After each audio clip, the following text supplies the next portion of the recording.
काही basic details मी सांगतो तुम्हाला लिअरजेट 45 बद्दल, जे आता बारामतीमध्ये क्रॅश झालं, जे अजित पवार पण होते त्या एअरक्राफ्टमध्ये. अम, सगळ्यात पहिलं म्हणजे मुंबईमधनं डिपार्चर. जे डिपार्चर त्याने कॅरी आउट केलं मुंबईमधनं, त्याला म्हटलं जातं SID, which is also non as standard instrument departure. Normally जेही फ्लाईट सगळे IFR असतात, आणि जे मुंबईमधनं टेक ऑफ करतात किंवा डिपार्ट करतात, त्यांना हे यूज करावं लागतं. कारण की हे सगळे फ्लाइट्स इन्स्ट्रुमेंट फ्लाइट रूल्समध्ये असतात. सो स्टँडर्ड इन्स्ट्रुमेंट डिपार्चर म्हणजे एक पर्टिक्युलर वे किंवा रस्ता एका एअरड्रोममधनं किंवा एअरक्राफ्ट किंवा एअरस्पेसमधनं बाहेर निघायचा, कंजेशन किंवा ट्रॅफिक कोलिजन अवॉइड करण्यासाठी. म्हणून त्यांनी जे aircraft the way of departure भरपूर कॉमन होतं. जर का तुम्ही सुद्धा मुंबईमधनं कुठे टेक ऑफ करत असाल तर एक्झॅक्ट सेम असेल, काहीच डिफरन्स नाही. सेकंडली बारामतीमधला अप्रोच बद्दल मी बोलतो. बारामतीमध्ये अप्रोच करताना मी आता फ्लाईट रडारवर पाहिलं त्यांचं, बिकॉज आता पब्लिकली अवेलेबल तेच आहे जोपर्यंत DGCA कन्फर्म करत नाही. पायलटने एक मिस्ड अप्रोच कॅरी आउट केला. आता मिस्ड अप्रोच ही थोडीशी टेक्निकल टर्म झाली, बट नॉर्मल लोकांना माहिती असेल गो अराउंड. जेव्हा विमान किंवा एअरक्राफ्ट भरपूर किंवा एक डिसिजन हाईट पर्यंत येतं ओव्हर द ग्राउंड, आणि मग पायलट डिसाईड करतो, हुएवर जोही पायलट इन कमांड असेल, की based on current weather conditions किंवा aircraft configuration, is it safe to land, आणि इज इट येस और नो. ते कन्फर्म केलं जातं दोघही पायलट्समध्ये आणि मग डिसाईड केलं जातं. आता एक लक्षात ठेवा, हॅव्हिंग अ गो अराउंड म्हणजे मिस्ड अप्रोच करणं किंवा गो अराउंड करणं इज व्हेरी मच सेफ. जर का कोण लोकांना वाटत असेल की जर का तुम्ही गो अराउंड केलं म्हणजे इट इज नॉट सेफ, अजिबात सेफ नाहीये, तर उलट इट इज जास्त safe to carry out a go around. जर का इन एव्हिएशन असं म्हटलं जातं, जर का तुम्ही गो अराउंड कॅरी करताय, जर का तुम्ही मिस्ड अप्रोच केला एअरक्राफ्टचा, तर you are a more responsible pilot is what is considered. But on the second hand, त्यांनी मिस्ड अप्रोच केला. मी इथे पाहतोय मिस्ड अप्रोच केला, स्टँडर्ड लेफ्ट हँड डिपार्चर त्यांनी परत केलं बारामतीमधनं, सर्किट पॅटर्न केला, आणि सेकंड अप्रोचच्या वेळेस अनफॉर्च्युनेटली क्रॅश झाला. नाव बेस्ड ऑन जे व्हिडिओज आपण पाहिले आणि काही आपण फ्लाईट रडार 24 जसं मी वापरतोय त्याच्यावर पाहिलं, तर आपण बघू शकतो की जो फायनल त्याचा टर्न होता, तो होता अबाउट 185 नॉट्स ॲट 2000 फीट. नाव ऑब्व्हियसली बिकॉज पायलट्स जे आहेत त्यांनी एअरक्राफ्ट तसं बरोबर कन्फिगर केलं असेल लँडिंगसाठी. ऑब्व्हियसली त्यांना बिलकुल माहिती आहे ते काय करतायत, आणि ॲट धिस मोमेंट आपण काहीच कोणाला ब्लेम नाही करू शकत, because we have to wait for DGCA. But based on the information जी माझ्याकडे आहे, आणि जे मी वाचलोय ऑनलाईन लगेच आत्ताच्या आत्ता, मला दोन गोष्टी इज थोड्याशा कन्फ्युजिंग आहेत. First thing being loss of controls. आता लॉस ऑफ कंट्रोल्स इज काय म्हणतात त्याला, लॉस ऑफ कंट्रोल्स जे तुमचे बेसिक एव्हिओनिक्स असतात एअरक्राफ्टचे, जे तुम्ही कंट्रोल करतात बाय अ कंट्रोल कॉलम किंवा योक जो कॉकपिटमध्ये असतो, जेव्हा त्याचा कंट्रोल पूर्ण चालला जातो त्याला म्हणतात लॉस ऑफ कंट्रोल. नाव एक अशी गोष्ट असते मोठ्या या कमर्शियल एअरक्राफ्टमध्ये, जरी हे असं म्हटलं जाईल की हे लहान एअरक्राफ्ट आहे, तरी मॅन्युफॅक्चरर्स आणि सर्टिफिकेशन जे करतात ते कन्फर्म करतात की प्रत्येक सिस्टीम इम्पॉर्टंट सिस्टीम आहे त्याची ते रिडंडंट असले पाहिजे. आता एव्हिओनिक्स सारखी गोष्ट, याचे सिस्टीम्स भरपूर रिडंडंट असतात. नॉर्मली मोठ्या एअरक्राफ्टमध्ये, आता ऑब्व्हियसली मला टेक्निकल स्पेसिफिकेशन्स एअरक्राफ्टचे माहित नाहीत, but based on what I have learn, normal एअरक्राफ्टमध्ये बॅकअप्स असतात प्रत्येक सिस्टीमचे, आणि बॅकअपचाही बॅकअप असतो. म्हणजे जर का तुमचा प्रायमरी एव्हिओनिक्सचा बॉक्स आहे, त्याचा बॅकअप आहे सेकंडरी एव्हिओनिक्स, आणि सेकंडरी एव्हिओनिक्सचा बॅकअप आहे टर्शियरी एव्हिओनिक्स बॅकअप. असे 3 असतात, नॉर्मली 2 असतात और 3 असतात, depends on the aircraft. But point being it is very safe. पहिला फेल झाला की दुसरा आहे, दुसरा फेल झाला की तिसरा आहे, सगळं बॅटरी सोबत सगळ्या.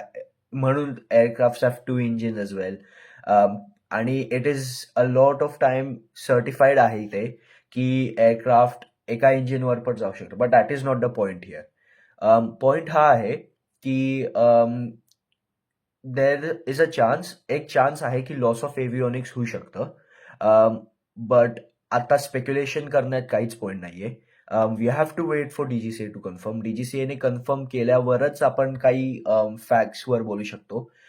But obviously based on the videos लोक बघतात, ते स्पेक्युलेट करतात आणि इट इज ह्युमन नेचर, ते करणार आहेत. आणि दुसरं आहे something known as base to final turn stall. Base to final turn stall हा थोडासा इज मोर टेक्निकल. आता base to final turn stall हा काय बेसिकली स्टॉल काय असतो, जेव्हा एअरक्राफ्टची जेव्हा असं जात असतं ते, आणि जेव्हा त्याचा अँगल ऑफ अटॅक म्हणजे होरायझनच्या कम्पॅरेटिव्हली जेव्हा ते खूप तिरकं किंवा उभं होतं, तेव्हा एका लिमिट नंतर लिफ्ट एअरक्राफ्ट प्रोड्यूस करणं बंद करतं. जेव्हा त्याचा अँगल ऑफ अटॅक एका सर्टन लेवल नंतर एक्सीड होतो, that is known as angle of attack basically. Angle of अटॅकची लिमिट असते जे मॅन्युफॅक्चरर प्रोव्हाइड करतं, आणि that limit should not be exceeded. आता ऑब्व्हियसली ती कधी कधी एक्सीड होते based on certain conditions. It is easy to recover, भरपूर इझी टू रिकवर आहे. The best thing to recover during angle of attack म्हणजे जेव्हा तुम्ही असं चाललं, विमान असं झालं, तर easiest thing to recover is फक्त नोज खाली पॉइंट करणं, बिकॉज मग त्याच्याने नोज ग्रॅव्हिटीने एअर स्पीड वाढते, then it is easy to recover. But base to final turn जो आहे, फायनल अप्रोच म्हणजे जर का तुम्ही रनवे असा इथे आहे, तुम्ही असं जे विमान येते, तर हा जो पोर्शन आहे याला फायनल अप्रोच म्हटलं जातं. आणि base is just before that. तो एक सर्किट पॅटर्न असतो विमानांमध्ये. जेव्हा जर का तुम्ही मिस्ड अप्रोच करताय किंवा होल्ड जरी करताय, तर there is something called circuit pattern एव्हिएशनमध्ये, आणि सर्किट पॅटर्न भरपूर कॉमन आहे. तर बेस टू फायनल म्हणजे अबाउट, जर का तुम्ही असे येताय आणि तुम्ही लेफ्ट घेतला फायनलसाठी किंवा राईट घेतला फायनलसाठी, तर हा जो टर्न आहे बेस टू फायनलचा, नॉर्मली एअरक्राफ्ट हा अबाउट एका average 15 to 20 degrees angle of बँकने घेतात, or a rate 1 turn. But normally जर का तो एक्सीड झाला, तर तरी पण लॉस ऑफ लिफ्ट होऊ शकतो. मेन रिझन त्याच्यासाठी आहे की जेव्हा लॉस ऑफ लिफ्ट होतं तेव्हा, आणि तो एअरक्राफ्ट ऑलरेडी एका बँक अँगलमध्ये आहे, जर का एक्सेसिव्ह बँक अँगल झालं, आणि जेव्हा फायनलवर टर्न घेताना जे आपल्याला इथे दिसतंय ते एका लेफ्ट सर्किट पॅटर्नवरनं परत रिजॉईन करतायत फायनलसाठी. But based on flight radar, जो त्यांचा बेस टू फायनल टर्न होता, पूर्ण डाऊनविंड टू फायनल जो टर्न होता, तो भरपूर एका नॉर्मल डिग्रीचा आहे. म्हणून that is also not possibility.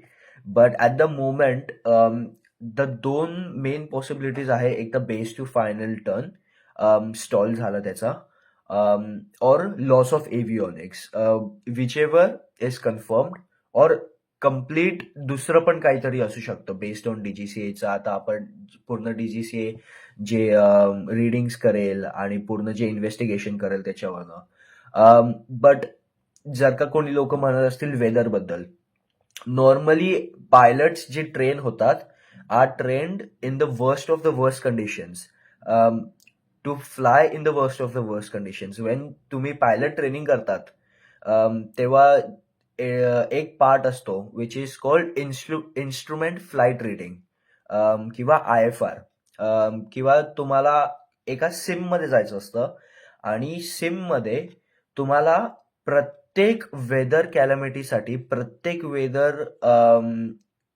Objective किंवा डिफरन्स ऑफ वेदरसाठी ट्रेन केलं जातं. याच्यामधल्या अबाउट 10 गोष्टी होत सुद्धा नाही. जेव्हाही पायलट ट्रेन होतो त्यांना हरिकेनमधनं कसं फ्लाय करायचं, तुम्ही चुकून हरिकेनमध्ये गेले, हे सुद्धा ट्रेन केलं जातं. बट ऑब्व्हियसली तो इथे केस नाहीये. म्हणून for the pilot, when aircraft एवढं अडव्हान्स्ड आहे, yes it is 18 years old, 18 वर्ष जुनं एअरक्राफ्ट आहे, but you have to know एव्हिएशनमध्ये 18 वर्ष काहीच नाहीये.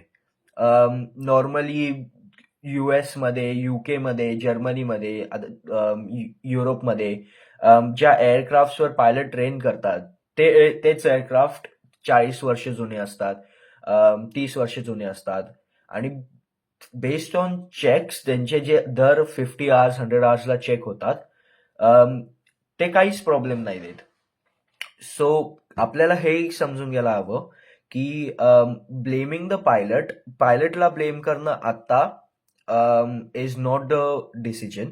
ऑब्व्हियसली आफ्टर डीजीसीए जेही म्हणेल त्याच्यानंतर बेस्ड ऑन फॅक्ट्स आपण बोलू शकतो. बट द वेदर, बारामतीमधलं जे weather based on my information was perfectly fine.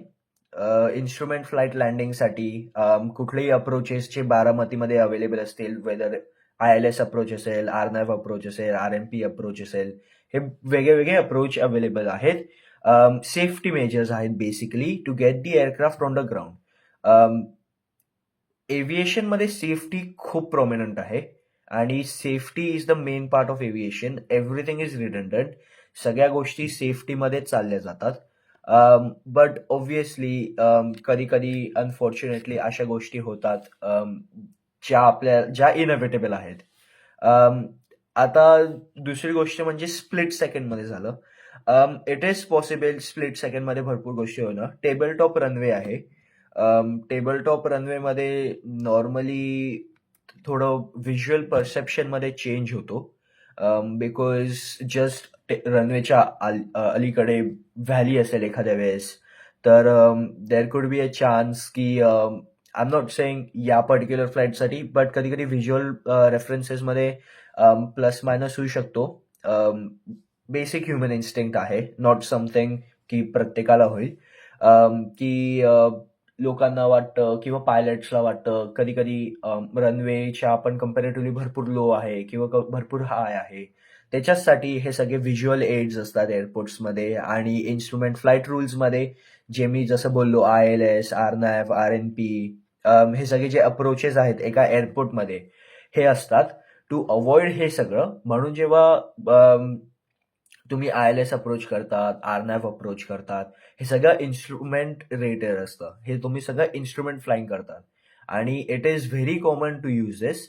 असं अजिबात नाहीये की त्यांनी व्हिज्युअलमध्ये उडवू शकले असते किंवा त्यांनी हे केलं असतं किंवा ते केलं असतं. आत्ता आपल्याला जे बेस्ट फॅक्ट्स आहेत त्याच्यावरच जायचं आहे. फॉग होता मान्य आहे, बट व्हिजिबिलिटी जे मी व्हिडिओ पाहिले वॉज आयड से 2 किलोमीटर, 2 ते 3 किलोमीटर. 2 ते 3 किलोमीटर विथ फॉग इज थोडंसं IMC मध्ये जातं, is instrument meteorological conditions. But based जर का पायलट आणि एअरक्राफ्ट इन्स्ट्रुमेंट रेटेड आहे त्यांच्यासाठी बारामतीमधला approach should be very normal.